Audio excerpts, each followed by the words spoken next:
लक्ष्मीसागर थाना पुलिस अभियोगकारिणी एतला आधार रे तदंत करने सह अभियुक्त नवकिशोर प्रधान को गिरफ्त कर कोर्ट चालाण करिसेंती। सूचनायोग्य जे गत 25/3/2024 तारिख रे अभियोगकारिणी झील तांको उपरे रागिकी घर पलाइथिले। तापरे से खोर्धा रेल स्टेशन ने अभियुक्त नवकिशोर प्रधान सह जोगाजोग रे आसथिले। सेठारे अभियुक्त जनक पीड़ितांकर एकाकी थिबार सुजोग नहीं तांको पय एक भल चाकरी जोगाई देबार मिथ्या आश्वासन दे प्रथमे तांको कटक पर आंध्र प्रदेश और पारादीप को नहीं जाइथिले। परवर्ती समय अभियुक्त जनक पीड़िता को विवाह करने को बाध्य करथिले। एथिपाई पीड़िता संपूर्ण भाव में मना करदेबारु अभियुक्त जनक तांको धमक देथिले। एने लक्ष्मीसागर थाना रे मामला रुजु हेबा परे पुलिस तदंत करने सह गत 2005 एने लक्ष्मीसागर थाना रे मामला रुजु हेबा परे पुलिस तदंत करने सह गत 20/5/2024 तारिख रे पीड़िता को उद्धार करथिले।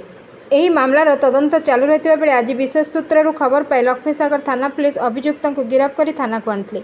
पचरा उचरा बेले अभियुक्त निजर अपराध स्वीकार करथिले। वर्तमान एही मामलार अधिक तदंत चालू रहिछि।